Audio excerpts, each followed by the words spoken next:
जय श्री कृष्ण मित्रों। आज का जो प्रसंग है मन को बहुत ही प्रभावित करने वाला है। आज की कथा के माध्यम से हम सभी जानेंगे कि कलयुग की स्त्रियों को पराये पुरुष क्यों अच्छे लगते हैं, वे पराये पुरुषों की ओर क्यों आकर्षित होती है। तो चलिए मित्रों, कथा को प्रारंभ करते हैं। मित्रों, एक बार भगवान श्री कृष्ण द्वारिका नगरी में अपने सिंहासन पर बैठे थे।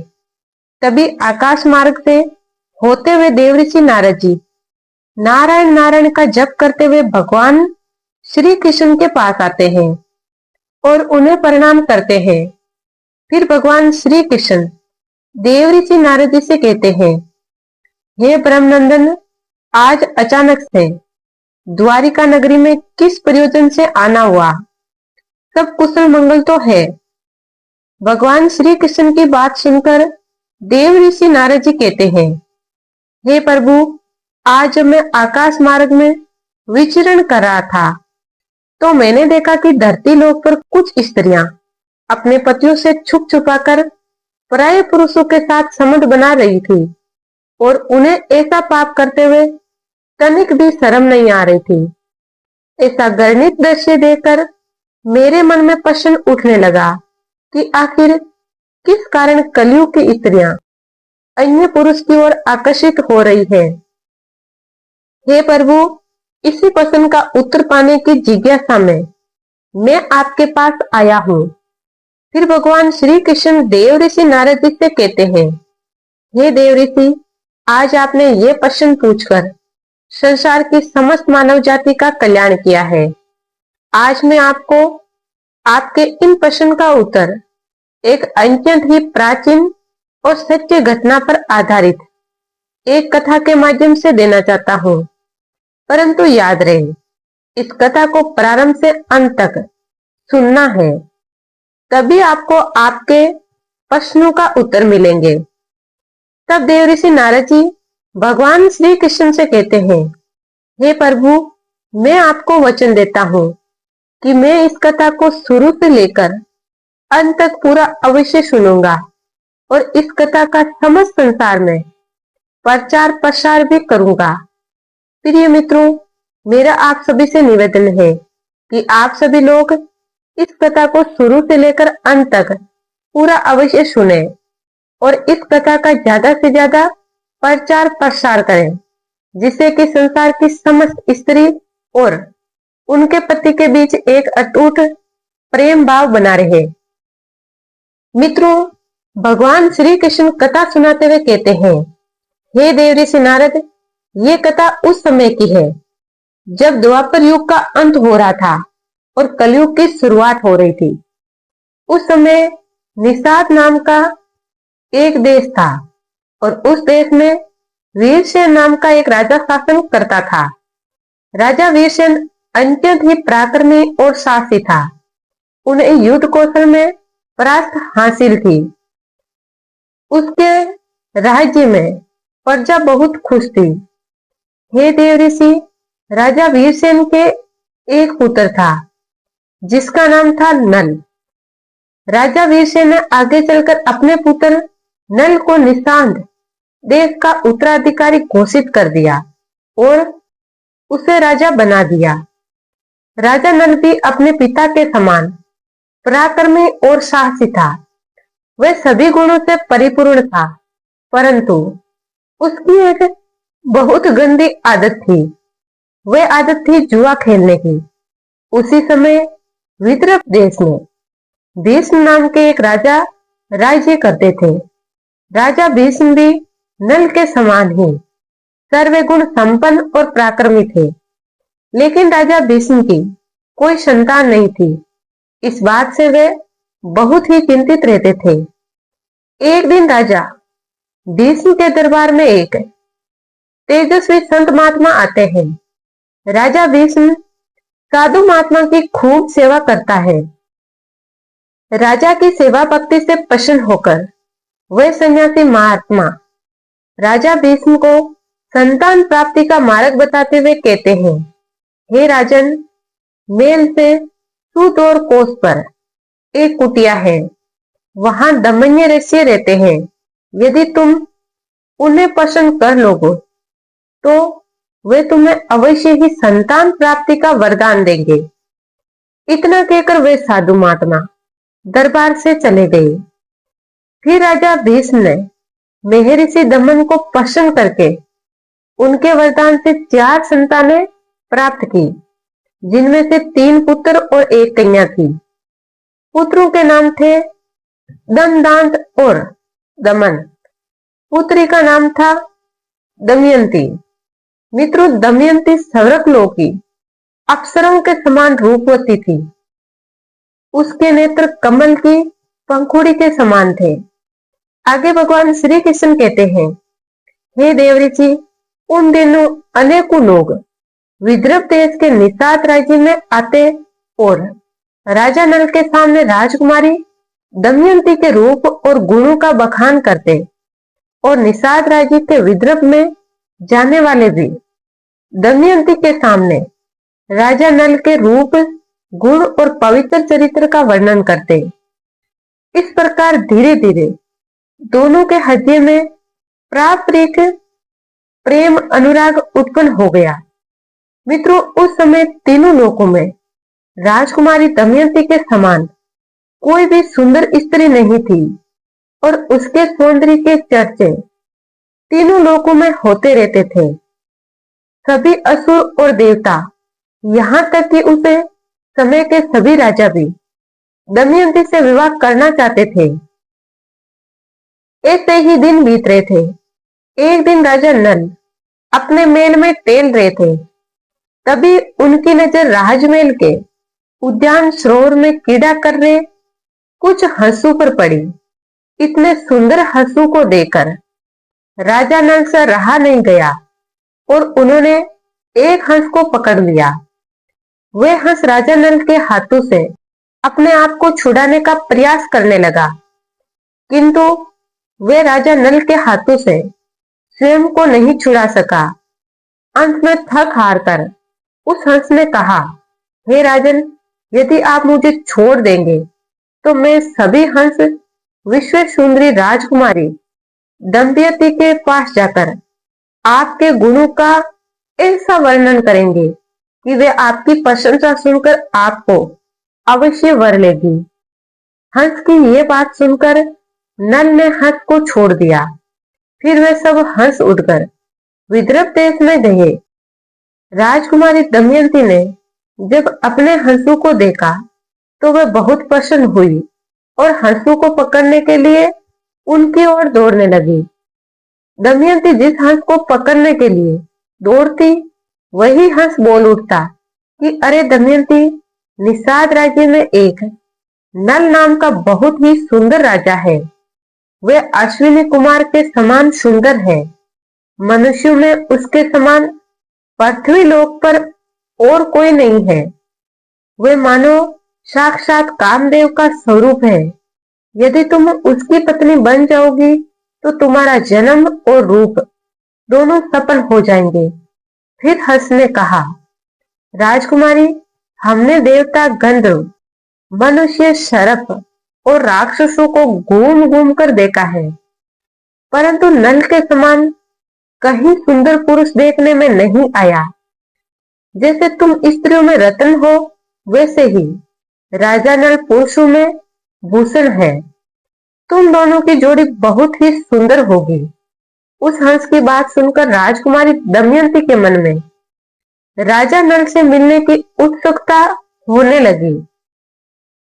फिर दमयंती ने प्रेम भरे स्वर में हंस से कहा, हे हंस, तुम नल से भी ऐसी बात कहना। फिर हंस ने निषाद राज्य में लौटकर नल से दमयंती का संदेश कह दिया। इधर हंस से राजा नल की प्रशंसा सुनने के बाद से दमयंती दिन रात राजा नल का ही ध्यान करती रहती थी। रानी दमयंती राजा नल से मिलने को व्याकुल हो रही थी और राजा नल का भी यही हाल था। वे भी राजकुमारी दमयंती से मिलने के लिए बहुत व्याकुल हो रहे थे, लेकिन उन्हें यह समझ में नहीं आ रहा था कि वे कैसे दमयंती से मिलकर उन्हें अपने हृदय की बात बता सकें। राजा नल के वियोग में दमयंती का शरीर बहुत दुबला पतला हो गया था। मित्रों, दमयंती का सख्यु ने दमयंती के हृदय का भाव ताड़कर विद्रभराज से निवेदन किया कि हे महाराज, राजकुमारी ऐश्वर्य हो गई है।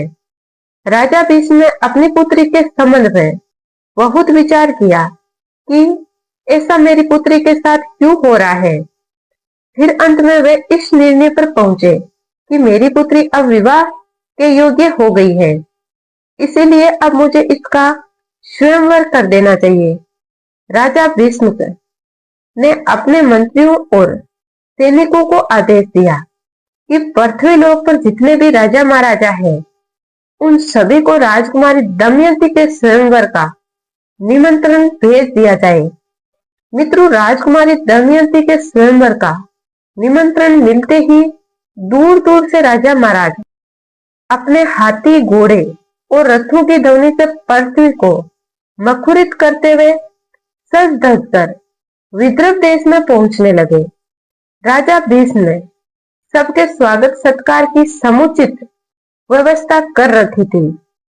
उधर जब इंद्रलोक में सभी देवताओं को दमयंती के स्वयंवर का समाचार मिला, तो देवराज इंद्र, वरुण, अग्नि आदि सभी देवता अपने अपने वाहन पर बैठकर विदर्भ देश की तरफ निकल पड़े। इधर जब राजा नल को राजकुमारी दमयंती के स्वयंवर का संदेश मिला, तो वे भी तुरंत ही दमयंती के स्वयंवर के लिए विदर्भ राज्य की तरफ निकल पड़े। मित्रों, आगे भगवान श्री कृष्ण देव ऋषि नारद जी से कहते हैं, हे देव ऋषि, देवताओं ने स्वर्ग से उतरते समय देख लिया था कि कामदेव के समान एक सुंदर राजा दमयंती के स्वयंवर के लिए जा रहा है। उसके मुख पर सूर्य के समान चमक है। उसके लोकतर रूप को देखकर देवता भी चकित हो गए। मित्रों, इंद्रदेव ने तुरंत पहचान लिया कि यह राजा नल है। उन्होंने अपने वाहन को आकाश में खड़ा कर दिया और नीचे उतर सभी देवता राजा नल के सामने आ गए। राजा नल ने सभी देवताओं को प्रणाम किया।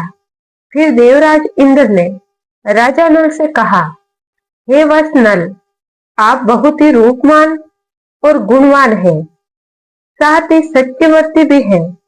इसीलिए आप कृपा करके हमारी सहायता कीजिए और हमारे देवदूत बन जाइए, और आप हमारे देवदूत बनकर राजा भीष्म की पुत्री दमयंती के पास जाइए और वहां पहुंचकर उनसे कहिए कि हे दमयंती, इंद्र, वरुण, अग्नि, कुबेर और यम देवता आपके पास आकर आपसे विवाह करना चाहते हैं।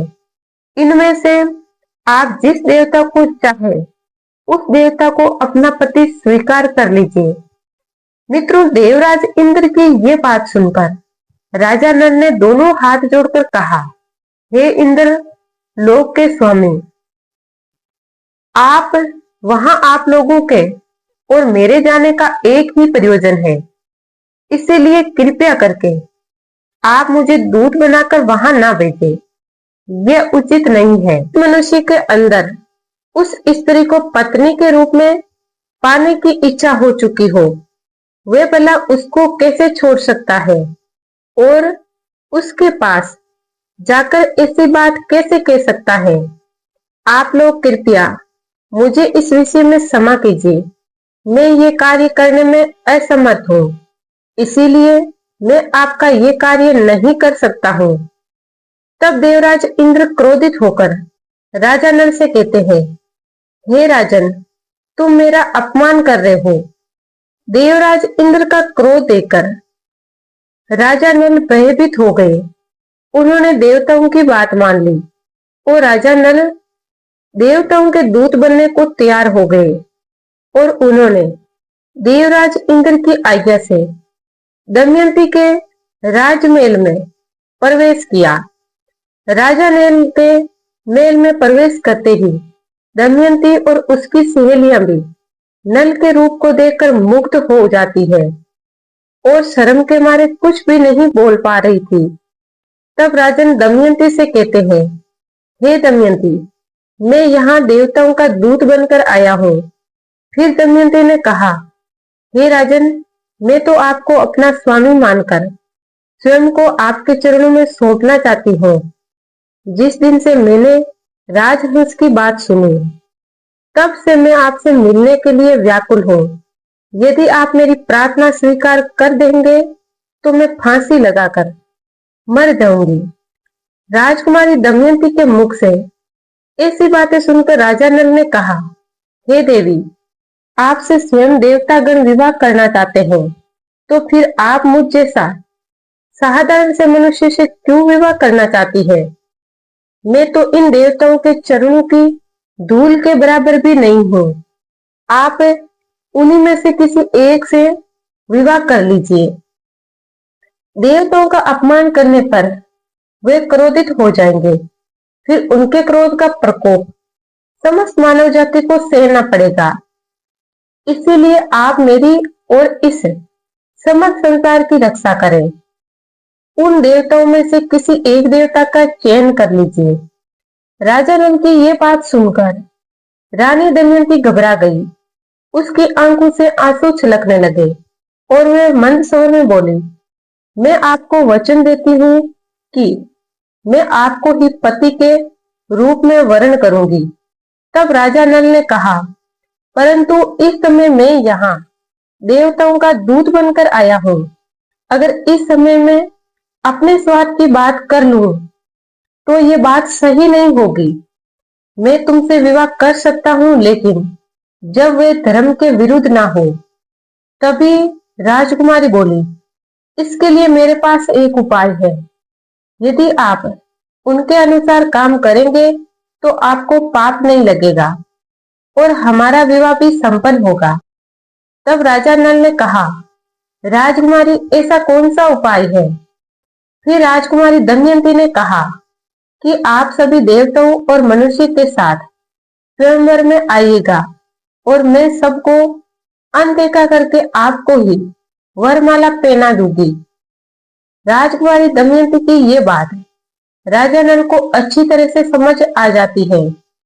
मित्रों, आगे भगवान श्री कृष्ण कहते हैं, हे देव ऋषि राजा नल संदेशा देने के बाद वापस देवताओं के समक्ष पहुंच गए और देवताओं के पूछने पर उन्होंने बताया कि वे राजकुमार दमयंती के पास तो एक दूत बनकर गए थे, लेकिन वे और उनकी सखियां सभी मुझ पर मोहित हो गई और आप लोगों के प्रस्ताव को उनके सामने रखने के बाद भी राजकुमारी मुझसे ही विवाह करना चाहती है।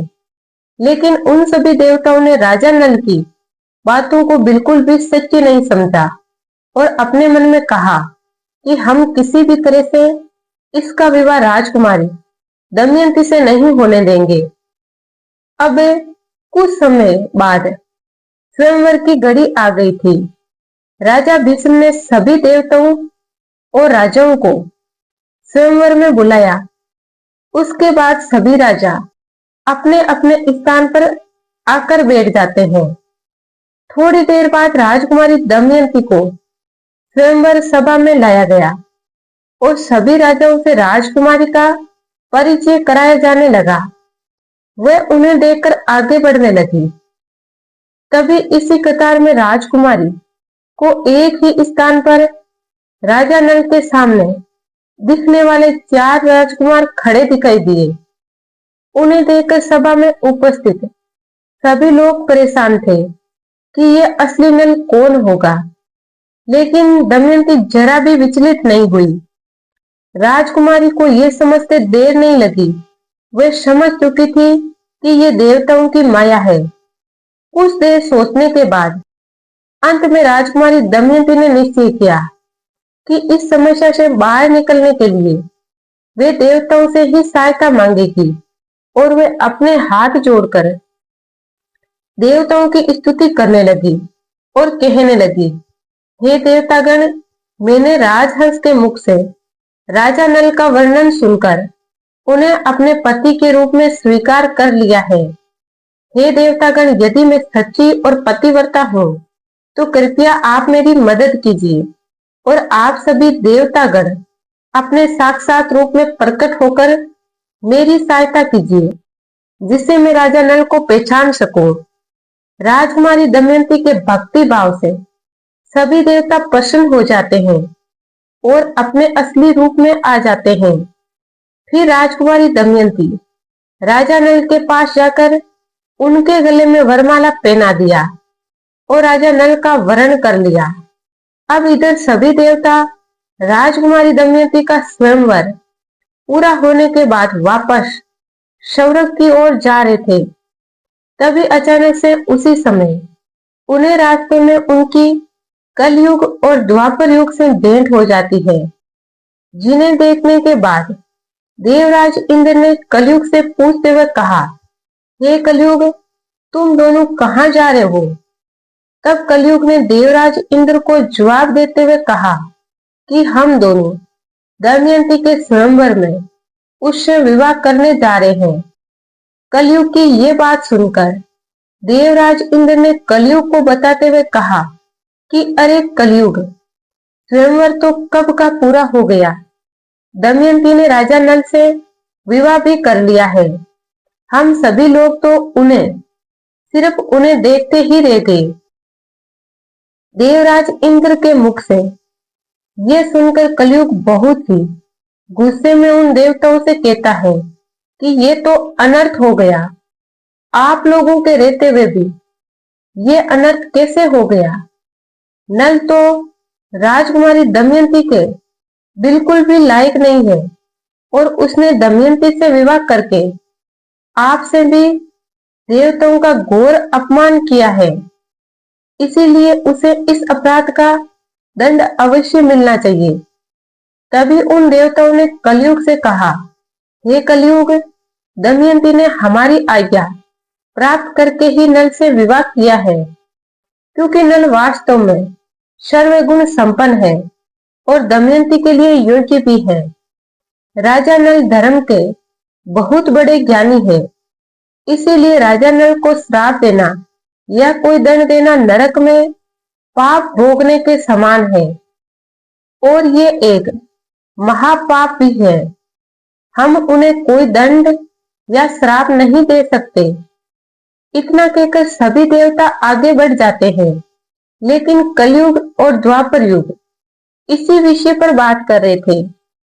तब कलयुग द्वापर से कहता है कि मैं अपना क्रोध शांत नहीं कर सकता हूँ, इसीलिए मैं नल के शरीर में निवास करके उसे राज्य विहीन कर दूंगा। उसे इस स्थिति में वह दमयंती के साथ नहीं रह पाएगा, क्योंकि मैंने सुना है कि उसे जुए का बड़ा शौक है। इसीलिए तुम उसके शतरंज के पासों में प्रवेश कर लेना और मेरी सहायता करना। फिर द्वापर युग भी कलयुग की बात मान लेते हैं। इसके बाद द्वापर युग और कलयुग दोनों राजा नल की राजधानी में जाते हैं और द्वापर युग राजा नल के पासों में प्रवेश कर लेता है। इधर कलयुग राजा नल के शरीर में प्रवेश करने का मार्ग खोजने लगता है, लेकिन कलयुग को राजा नल के शरीर में प्रवेश करने का कोई मार्ग नहीं मिल रहा था, क्योंकि कलयुग राजा नल के शरीर में प्रवेश करने का सिर्फ एक अवसर चाहता था, लेकिन कलयुग कुछ कर ही नहीं पा रहा था। ऐसे ही कई वर्ष बीत जाते हैं। फिर 11 वर्ष बाद जब एक दिन राजा नल संध्या के समय लघु शंका से व्यर्थ होकर बिना हाथ पैर धोए राजा नल भगवान की पूजा करने बैठ गए, तब कलयुग ने इस अपवित्र अवस्था को देखकर राजा नल के शरीर में प्रवेश कर लिया और वही कलयुग दूसरा रूप धारण करके राजा नल के भाई पुष्कर के पास गया, जो राजा नल से अलग रहकर अपना राज्य चलाते थे, और उनके पास जाकर कलयुग कहने लगा कि हे राजन, आप नल के साथ जुए का खेल खेलिए।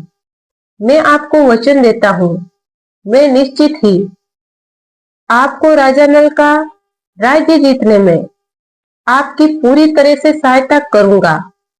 फिर जब पुष्कर ने कलयुग की ऐसी बातें सुनी तो उसके मन में लालच आ गया और राजा नल के राज्य की लालसा में आकर पुष्कर ने कलयुग की ये बात मान ली। उसके बाद पुष्कर शीघ्र ही राजा नल के पास जा पहुंचा और राजा नल को शतरंज का खेल खेलने के लिए ललकारने लगा। मित्रों, आगे भगवान श्री कृष्ण कहते हैं, हे देव ऋषि, समय सबका सदा एक सा नहीं रहता। मनुष्य के जीवन में दुख सुख का चक्कर निरंतर चलता ही रहता है। वैसे तो महाराज नल गुणवान धर्मात्मा था, पुण्यात्मा थे, किंतु उनमें एक दोष था, वे भी जुए का व्यसन। हे देवऋषि, कलयुग के कहने पर जब उसका भाई शतरंज खेलने के लिए ललकार रहा था तो उस समय रानी दमयंती भी वहीं पर खड़ी थी अपनी पत्नी के सामने। राजा नल उसकी को सहन न कर सके और राजा नल ने पुष्कर के साथ शतरंज खेलने का निर्णय किया। उसके बाद शतरंज का खेल प्रारंभ हो जाता है। भाग्य प्रतिकूल था, राजा नल हारने लगे। सोना चांदी रथ राजपाट सब हाथ से निकल गया। महारानी दमयंती ने प्रतिकूल समय जानकर अपने दोनों बच्चों को विदर्भ देश की राजधानी कुंडलपुर भेज दिया।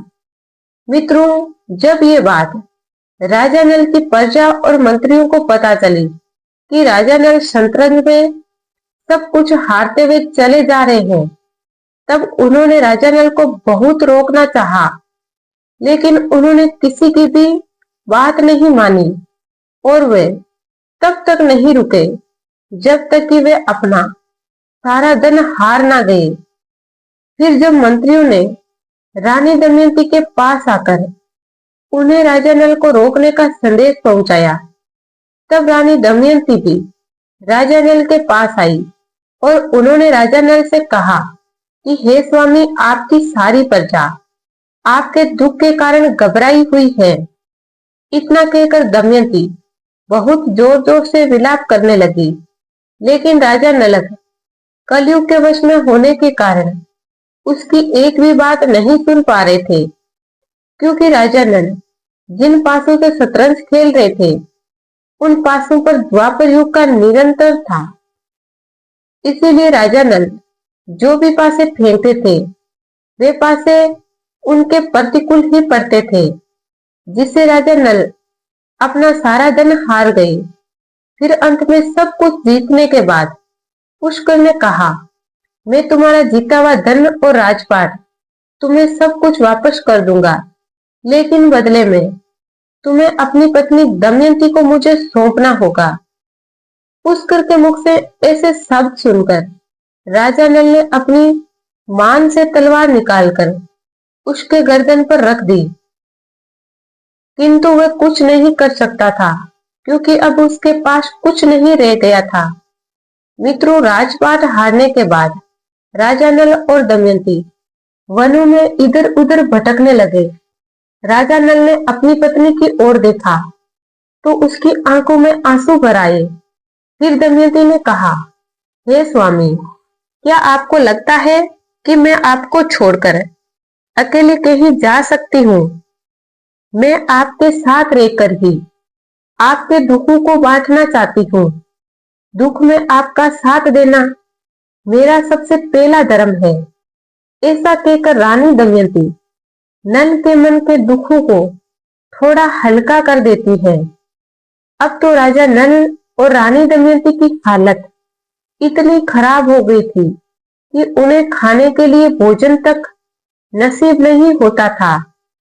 ऐसे ही कष्ट में वे दोनों अपना जीवन व्यतीत करने लगे। एक दिन जब वे दोनों बैठे हुए थे, तभी राजा नल के साथ एक विचित्र घटना घटी। जिस वृक्ष के नीचे राजा नल दमयंती के साथ बैठे हुए थे, उसी वृक्ष पर अचानक से उनके सामने कई पक्षी आकर बैठ गए। उन पक्षियों के पंख सोने के समान चमक रहे थे। वे देखने में अत्यंत सुंदर लग रहे थे। ऐसे लग रहा था मानो स्वर्गलोक से कोई पक्षी भूलवश धरती पर आ गया हो। उन पक्षियों को देखकर राजा नल में मन में जिज्ञासा जाग उठी और मन ही मन सोचने लगे कि अगर मैं इन पक्षियों के पंख प्राप्त कर लूं तो इनके पंखों को बाजार में बेचकर मुझे कुछ धन मिल सकता है। इतना सोचकर राजा नल उन्हें पकड़ने के लिए उन पर अपने पहने हुए वस्त्र उतारकर डाल दिए, लेकिन वे सभी पक्षी उनके वस्त्र भी लेकर उड़ गए, क्योंकि वास्तव में वे तो पक्षी नहीं थे, बल्कि वे सभी तो कलियों के द्वारा भेजे हुए मायावी पक्षी थे। अब तो राजा नल के पास पहनने के लिए वस्त्र भी नहीं थे। राजा नल अर्धनग्न होकर बड़ी ही खिन्नता के साथ उन पक्षियों को ऊपर की तरफ देखते रह गए। उसके बाद निराश होकर वह दमयंती की ओर देखने लगे। मित्रों, आगे भगवान श्री कृष्ण कहते हैं, देव ऋषि इस प्रकार से कलयुग ने राजा नल और दमयंती से अपने क्रोध का बदला लिया। फिर वे दोनों ने उसी पेड़ के नीचे रात व्यतीत की। अगले दिन जब सुबह हुई तो राजा नल ने रानी दमयंती से कहा, हे प्रिय, तुम देख रही हो यहाँ बहुत से मार्ग हैं। इसमें से एक अवंती की ओर जाता है, दूसरा रंगसावर्ण पर्वत से होकर दक्षिणी देश को जाता है, और सामने जो दिख रहा है वह विंध्याचल पर्वत है। और जो ये नदी आपको दिख रही है, ये पयोसरणी नदी है जो समुद्र में मिलती है। इसके किनारे मिहिर ऋषि के आश्रम है। सामने का रास्ता विदर्भ देश को जाता है, ये कौशल देश का मार्ग है। इस प्रकार राजा नल दुख और शोक से भरकर बड़ी सावधानी के साथ रानी दमयंती को भिन्न भिन्न मार्ग और आश्रम के रास्ते बताने लगे। ये सब सुनकर रानी दमयंती की आंखें आंसू से भर गई। वह करुण स्वर में कहने लगी, हे स्वामी, आप क्या सोच रहे हैं? आप ऐसा क्यों कह रहे हैं? मेरे अंग स्थिर हो रहे हैं और मेरा हृदय उद्दंड हो रहा है। आपका राज्य गया, राजपाट और धन गया, आपके शरीर पर वस्त्र नहीं रहा, आप थके हुए हैं तथा भूखे प्यासे हैं। क्या मैं आपको इस निर्जन वन में छोड़कर अकेले कहीं जा सकती हूँ? मैं आपके साथ रहकर आपके दुख दूर करूंगी। ये एक पतिव्रता पत्नी का धर्म है कि वे दुख के अवसर पर अपने पति का साथ दे। पत्नी तो अपने पति के लिए दुख के समय औषधि के समान है। वे धैर्य देकर पति के दुख को कम करती है। रानी दमयंती की ये बात सुनकर राजा नल ने कहा, हे प्रिय, तुम्हारा कहना ठीक है कि दुख के समय पति पत्नी के लिए औषधि है, परंतु मैं तो तुम्हारा त्याग करना नहीं चाहता। तुम ऐसा संदेह क्यों कर रही हो? तब दमयंती बोली, आप मुझे छोड़ना नहीं चाहते, परंतु विदर्भ देश का मार्ग क्यों बतला रहे हैं? मुझे पता है कि आप मेरा त्याग नहीं कर रहे। मित्रों, भगवान श्री कृष्ण कहते हैं, हे देव ऋषि, उस समय राजा नल के शरीर पर कोई वस्त्र नहीं था। जैसे तैसे वे अपना शरीर ढके हुए थे। फिर संध्या हो गई और राजा नल गहरी सोच में पड़ गए और अपने मन में सोचने लगे कि दमयंती तो मुझसे बहुत प्रेम करती है और मेरे प्रेम के कारण ही उस बेचारी को इतना दुख झेलना पड़ रहा है। फिर राजा नल ने सोचा कि मैं इसे छोड़कर यहाँ से कहीं चला जाऊं तो संभव है कि इन दुखों से दमयंती को थोड़ी राहत मिल जाएगी और ये चलते चलते अपने पिता के राज्य को चली जाएगी। अपने मन में इतना सोचकर राजा नल ने दमयंती की थोड़ी सी साड़ी फाड़कर अपना शरीर ढक लिया, और जब दमयंती गहरी निंद्रा में थी तब राजा नल दमयंती को वहीं पर छोड़कर दमयंती के पास से अकेले ही निकल गए, क्योंकि राजा नल के शरीर में कलयुग का प्रवेश था, जिसके कारण राजा नल की बुद्धि भ्रष्ट हो गई थी। इसीलिए वे अपनी पत्नी को वन में अकेला छोड़कर वहां से चले गए थे। और इधर जब दमयंती की नींद खुली तो वह अपने पति को अपने पास ना पाकर आश्चर्यचकित हो गई और राजा नल को जोर जोर से आवाज देकर पुकारने लगी और करुण स्वर में विलाप करने लगी और कहने लगी, हे स्वामी, आप मुझे छोड़कर मत जाइए, क्योंकि मैं आपके बिना नहीं रह सकती हूँ। वे राजा नल को जंगल में इधर उधर खोजने लगी, किंतु उसे राजा नल नहीं मिले। वह जोर जोर से चीखने चिल्लाने लगी और करुण स्वर में विलाप करने लगी। तभी दमयंती के पास एक अजगर आ जाता है और उसे अपना शिकार बनाने के लिए अपनी पूंछ में जकड़ देता है। उस अजगर से बचने के लिए रानी दमयंती जोर जोर से चीखने लगती है, बचाओ बचाओ। रानी दमयंती की आवाज उसी जंगल में घूम रहे एक वाद्य के कान में पड़ती है, तो वह दौड़ता हुआ रानी दमयंती के पास आ जाता है और वहां पहुंचकर उसने देखा कि एक अत्यंत सुंदर स्त्री को एक अजगर ने अपनी पूंछ में जकड़ रखा है। ये देखकर वह वाद्य अपने तेज बाण से उस अजगर का मुंह चीर डालता है। उसके बाद उस वाद्य ने दमयंती को उस विशाल काले अजगर से छुटकारा दिलाया। फिर उस वाद्य ने रानी दमयंती से पूछा कि हे सुंदरी, तुम कौन हो? किस कष्ट के कारण तुम इस वन में भटक रही हो? तब रानी दमयंती उस शिकारी को सारा वृतांत सुना देती है, किंतु वह वाद्य स्वभाव से दुष्ट था। वह दमयंती के असर पर मुग्ध हो गया और वह अपनी काम पियासी को शांत करना चाहता था। इसीलिए वह वाद्य रानी दमयंती से मीठी मीठी बातें करके उन्हें अपने वश में करने का प्रयास करने लगा। लेकिन दमयंती को उसके मन के भाव समझ में आ गए थे। इसीलिए दमयंती ने उसकी काम वासना को बहुत रोकना चाहा, किंतु वह वाद्य रानी दमयंती की बात नहीं मानी। तब रानी दमयंती बहुत क्रोधित हो जाती है और उस शिकारी को श्राप देते हुए कहती है, हे भगवान, यदि मैंने अपने पति राजा नल को छोड़कर किसी अन्य पुरुष का कभी चिंतन ना किया हो, तो इस पापी वाद्य का जीवन का अभी अंत हो जाए और ये मृत्यु को प्राप्त हो जाए। दमयंती की बात पूरी होते ही वाद्य मृत्यु को प्राप्त हो गया।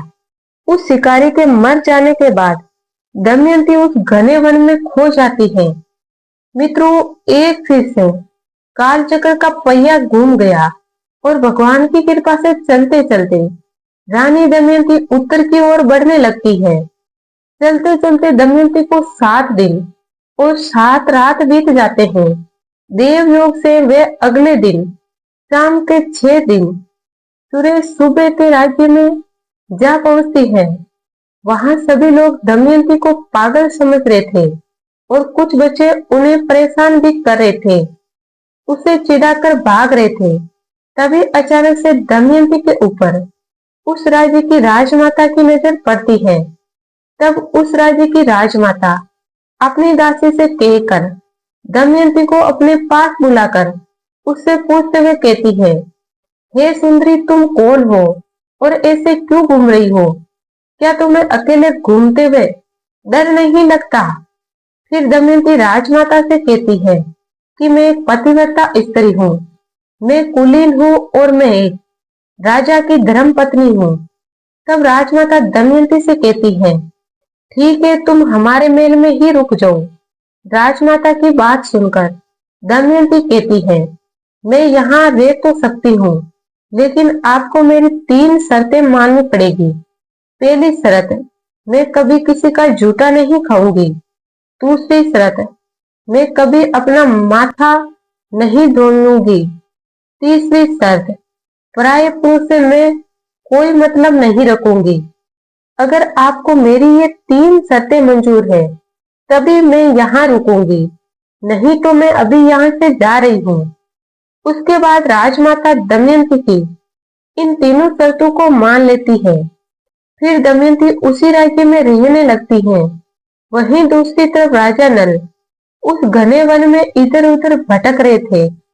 तभी अचानक से घनघोर बारिश होने लगती है और बिजली चमकने लगती है और अचानक से आकाशीय बिजली गिरने से उस जंगल में आग लग जाती है।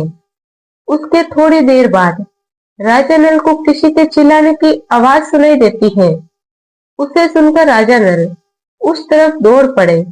वहां पहुंचकर राजा नल ने देखा कि एक नाग कुंडली मारकर बैठा हुआ था।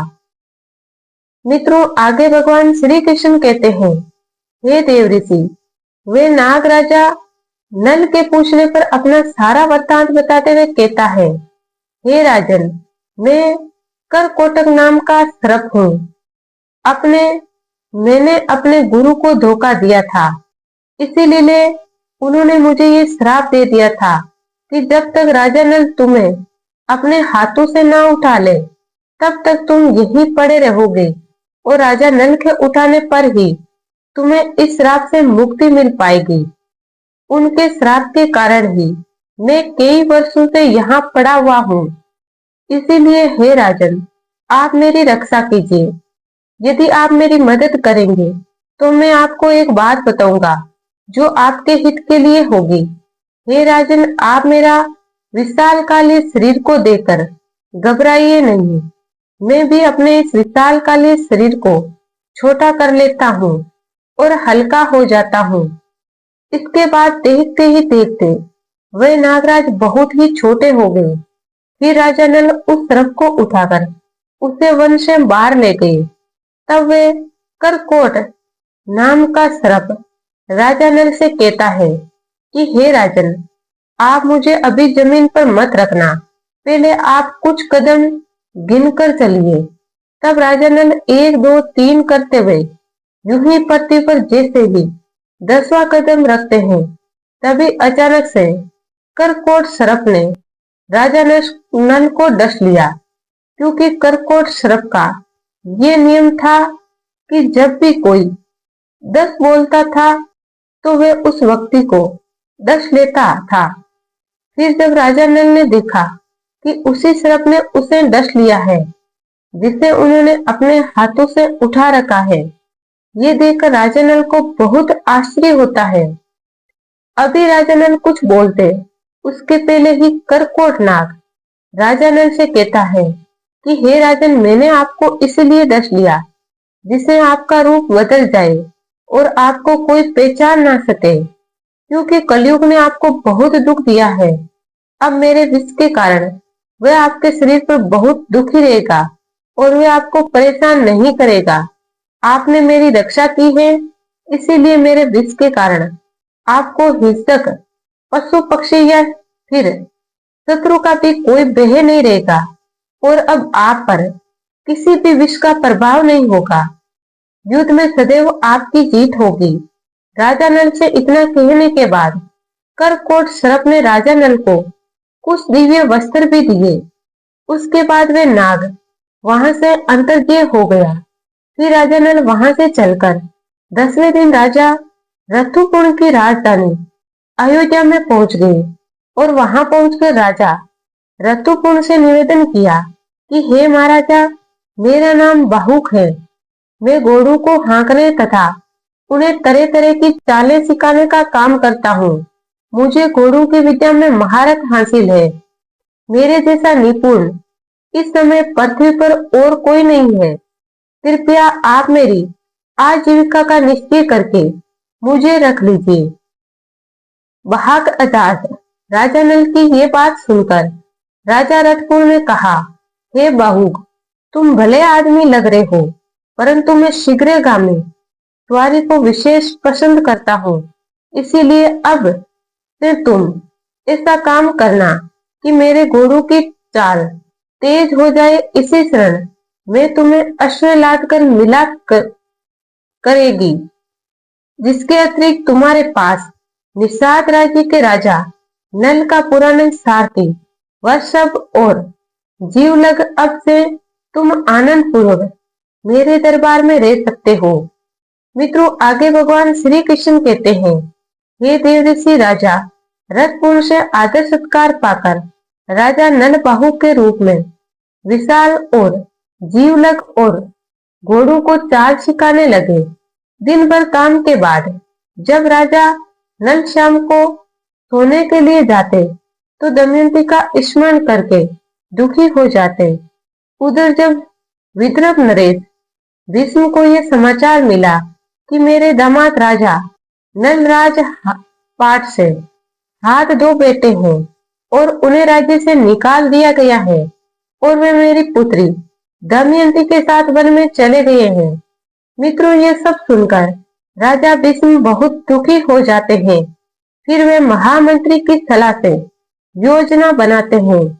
उसके बाद बहुत से ब्राह्मणों को दरबार में बुलाया और उन्हें बहुत सा धन देकर कहा कि आप लोग पृथ्वी पर सर्वत्र जाकर राजा नल और दमयंती का पता लगाओ और उन्हें ढूंढो। जो ब्राह्मण ये काम पूरा करेगा उसे 10,000 गायें और बहुत सा धन उपहार में दिया जाएगा। राजा का आदेश मिलते ही सभी ब्राह्मण अलग अलग राज्यों की ओर चले गए। उसी में एक सुदेव नाम का ब्राह्मण था जो राजा नल और दमयंती को ढूंढने के लिए गया हुआ था। वह राजा नल और दमयंती को खोजते खोजते छेदी नरेश राजा सुबाहु के राज्य में जा पहुंचा। एक दिन उसने राजमहल में राजकुमारी दमयंती को देख लिया। उस दिन राजमहल में कोई धार्मिक कार्य हो रहा था और दमयंती उस नगर की राजमाता के साथ बैठकर वहां का कार्यक्रम देख रही थी।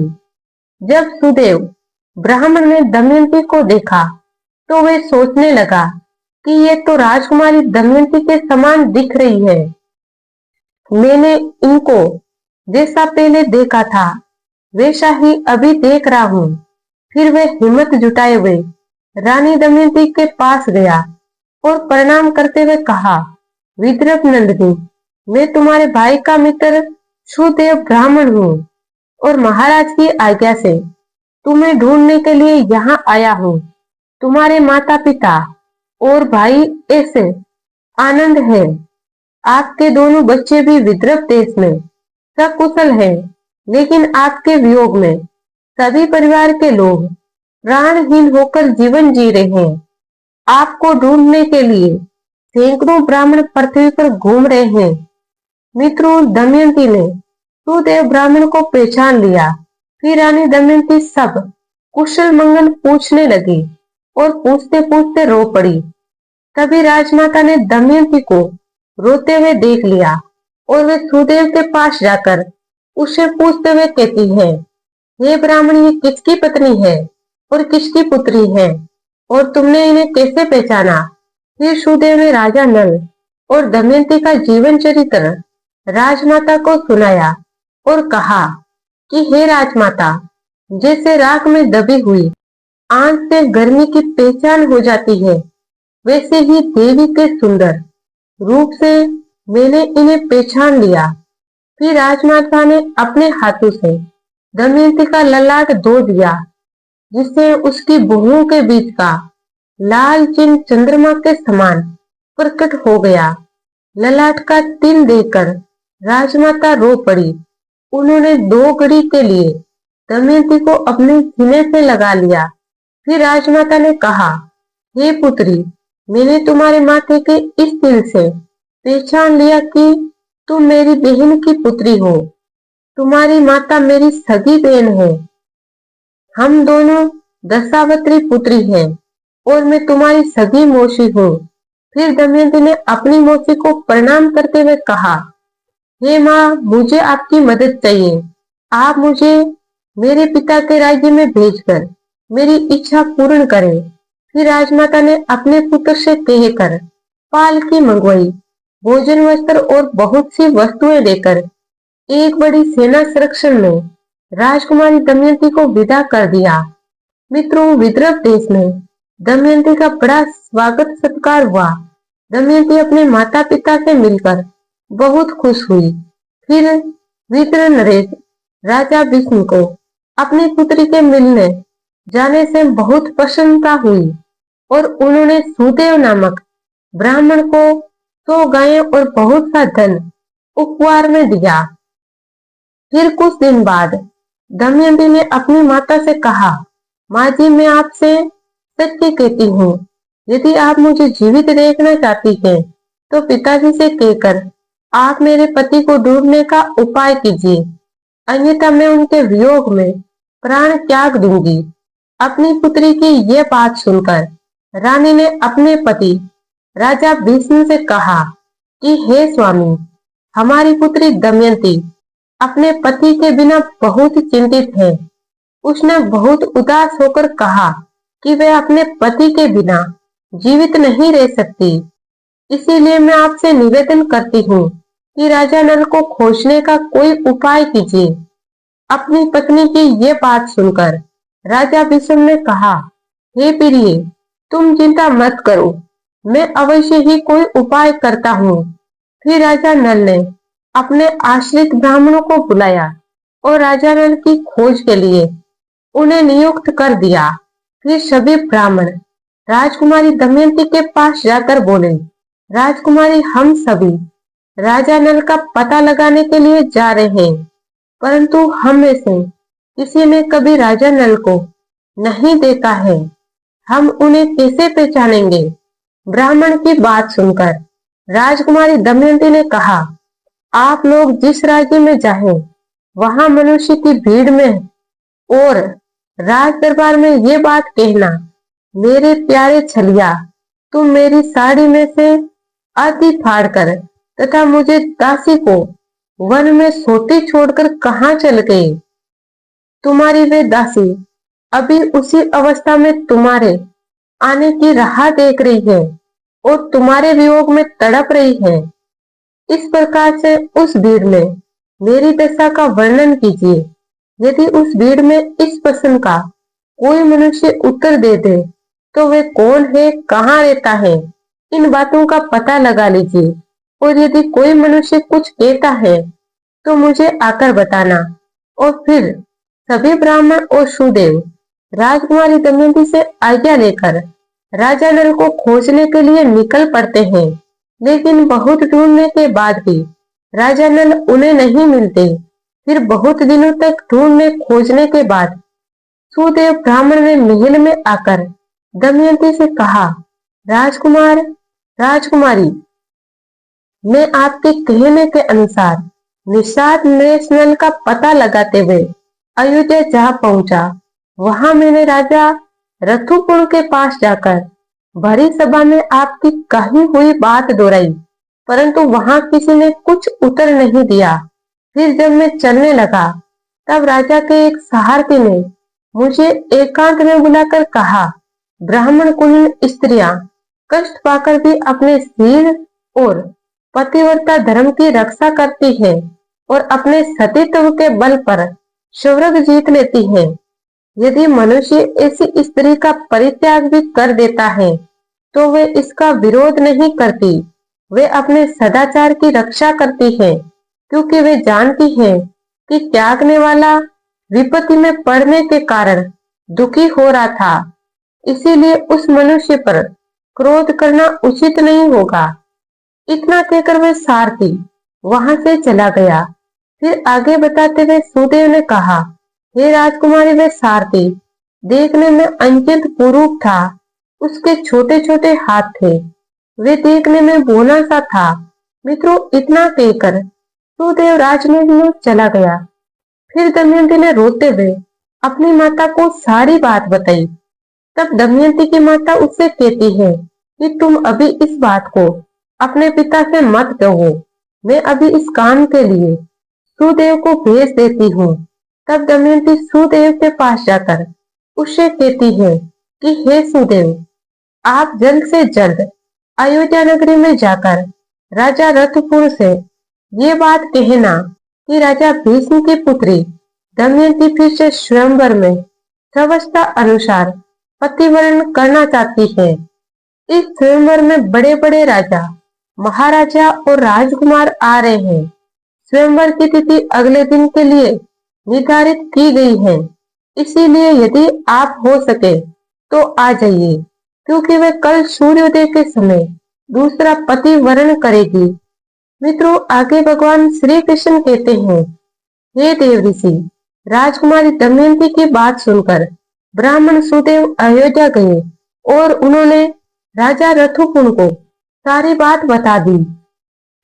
राजा रथुकुण ने सुदेव ब्राह्मण की बात सुनकर अपने सहारथी बहू को बुलाया और मधुर वाणी से समझाकर कहा, हे बाहुक, कल दमयंती का स्वयंवर है, इसीलिए मैं एक ही दिन में विदर्भ पहुंचना चाहता हूँ और तुम मुझे वहां एक दिन में पहुंचाओगे।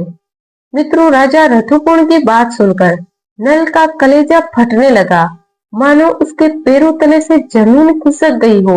उसने अपने कानों पर भरोसा नहीं हो रहा था। फिर उसने अपने आप को समझाते हुए अपने मन में सोचा कि हो सकता है कि दमयंती ने दुखी होकर ऐसा कहा हो सकता है अपने उसने प्राप्ति के लिए ये युक्ति की होगी, क्योंकि वे एक पतिव्रता और तपस्विनी स्त्री है। फिर सारथी भावुक और राजा रथुकुण रथ पर सवार हो गए और विदर्भ राज्य की ओर चल दिए। सारथी भावुक अर्थात राजा नल रथ को इस प्रकार से हाँ करे थे, मानो जैसे आकाश में पक्षी उड़ते हैं। वैसे ही भावुक का रथ वे घोड़ों चल रहे थे। थोड़े ही समय में नदी, पर्वत और वनों को वे पार करने लगे। सारथी बहू के घोड़े हाँकने की कला को देखकर राजा रथुकुण बहुत खुश हुए और उन्होंने अपने सारथी से कहा, हे बाहुक, तुम मुझे घोड़ों को हाँकने की विद्या सिखा दो। बदले में मैं तुम्हें शतरंज के पासों को वशीकरण करने की विद्या सिखा देंगे। मित्रों, आगे भगवान श्री कृष्ण कहते हैं, हे देव ऋषि, जिस समय राजा नल ने शतरंज के पासों की विद्या सीखी, उसी समय कलयुग करकोटक नाग के तीखे विष को उगलता हुआ नल के शरीर से बाहर निकल गया। कलयुग के बाहर निकलने पर नल को बड़ा क्रोध आया और उन्होंने उसे श्राप देना चाहा। तभी कलयुग दोनों हाथ जोड़कर भय से कांपने लगा और क्षमा मांगने लगा और कहने लगा, हे राजन, आपने जिस समय दमयंती का त्याग किया था, उसी समय राजकुमारी दमयंती ने मुझे श्राप दे दिया था। उसी श्राप के कारण मैं करकोट नाग के विष से जलता हुआ आपके शरीर में निवास कर रहा था। हे राजन, मुझे माफ कर दो, मैं आपकी शरण में हूँ। कृपया मुझे श्राप ना दे। मैं सदैव आपके पवित्र चरित्र का गुणगान करूंगा। कलयुग की ये बात सुनकर राजा नल का क्रोध शांत हो गया और कलयुग भयभीत होकर वहां से भाग गया। लेकिन ये संवाद कलयुग और नल के अतिरिक्त और किसी को मालूम नहीं हुआ। इस प्रकार कलयुग ने राजा नल का पीछा छोड़ दिया, परंतु अभी भी राजा नल का रूप नहीं बदला था। उन्होंने अपने रथ को जोर से हाँका और संकाल होते होते वह विदर्भ देश में पहुंच गए। जब रथ विदर्भ राज्य में पहुंचा तो उसकी गड़गड़ाहट से दमयंती जान गई कि ये तो मेरे पति राजा नल है, क्योंकि उनके समान उस समय रथ पृथ्वी पर घोड़ों को कोई और नहीं हाँक सकता था। फिर जब राजा दमयंती ने खिड़की से बाहर झांक कर देखा तो एक अत्यंत कुरूप व्यक्ति घोड़ों की सेवा कर रहा था। दमयंती ये देखते ही पहचान लेती है कि वही राजा नल है। फिर दमयंती दौड़ते हुए उनके पास जाती है। उसके बाद उन्हें गले से लगा लेती है। फिर राजा नल कर कोटनाग के द्वारा दिए हुए जो दिव्य वस्त्र पहने हुए थे उसे उतार दिए और अपने असली रूप में आ गए। फिर वे दोनों अपने पिता राजा भीष्म से आज्ञा लेकर अपने राज्य में वापस लौट जाते हैं और खुशी खुशी जीवन व्यतीत करने लगते हैं। मित्रों, जब कलयुग ने दमयंती और राजा नल के प्रति इतना प्रेम भाव देखा तो उसे अत्यधिक घृणा हो जाती है और वह क्रोधित होकर कलयुग की स्त्रियों को श्राप देते हुए कहता है कि आज मैं कलयुग की समस्त स्त्रियों को श्राप देता हूँ कि कलयुग की समस्त स्त्रियां आलसी बन जाएगी, सुबह देर से उठेगी, बिना स्नान किए खाना बनाएगी, पति के बराबर बैठकर ही भोजन करेगी और वे अपने पति से कभी भी संतुष्ट नहीं रहेगी। उनके अंदर अवगुण और अधिक धन पाने का लोभ आ जाएगा, जिसके कारण उनके घर में लड़ाई झगड़े होंगे और उनके जीवन में कभी भी सुख शांति नहीं आएगी। उन्हें पति से ज्यादा पराये पुरुष अधिक अच्छे लगने लगेंगे। कलयुग में स्त्रियों का मन नीचे गिरेगा, उनका जीवन पतित होगा। ये पतित जीवन धन की शिलाओं से नहीं रुकेगा, ना ही सत्ता के वृक्षों से रुकेगा।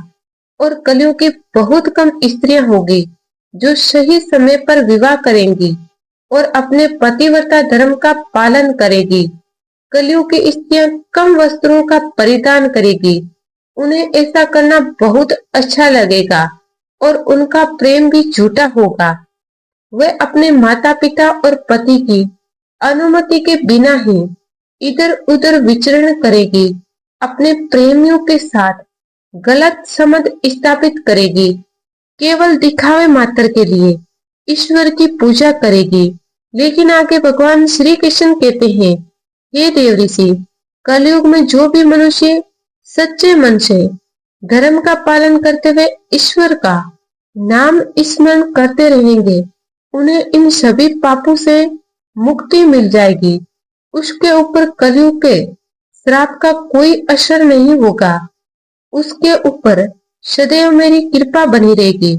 जो मनुष्य नित्य सच्ची श्रद्धा से ईश्वर की पूजा आराधना करेगा, उसका स्वयं कलयुग भी कुछ नहीं कर पाएगा। ये मेरा वरदान है। मित्रों, इस प्रकार से कलयुग ने कलयुग की समस्त स्त्रियों को ये श्राप दिया था कि कलयुग में स्त्रियों को स्वयं का पति अच्छे नहीं लगेंगे, बल्कि उन्हें प्राय पुरुष अच्छे लगेंगे।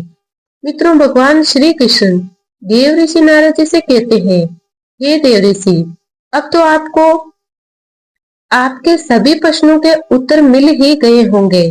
तब देव ऋषि नारद जी भगवान श्री कृष्ण से कहते हैं, हे प्रभु, आज आपने मुझे इस कथा के माध्यम से बहुत ही महत्वपूर्ण ज्ञान दिया है। ये कथा हमें सिखाती है कि जीवन में स्त्री पुरुष का प्रेम केवल रूप और वैभव पर आधारित नहीं होता, बल्कि सच्चे प्रेम, विश्वास और धैर्य पर आधारित होता है। पति पत्नी को एक दूसरे के दुख और विपत्ति में साथ देना चाहिए। विपरीत परिस्थितियों में भी सच्चे प्रेम और निष्ठा से जोड़े मजबूत रहते हैं। साथ ही ये कथा ये भी बताती है कि जुए और लोभ जैसे असाधारण व्यवहार जीवन के व्यक्ति को जीवन में संकट ला सकते हैं। इसीलिए धर्म, संयम और विवेक का पालन करना अत्यंत आवश्यक है।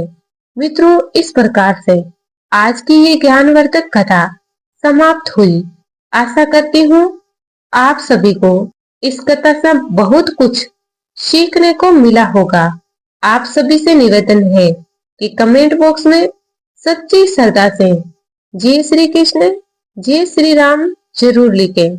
मित्रों, वीडियो देखने के लिए आप सभी का धन्यवाद।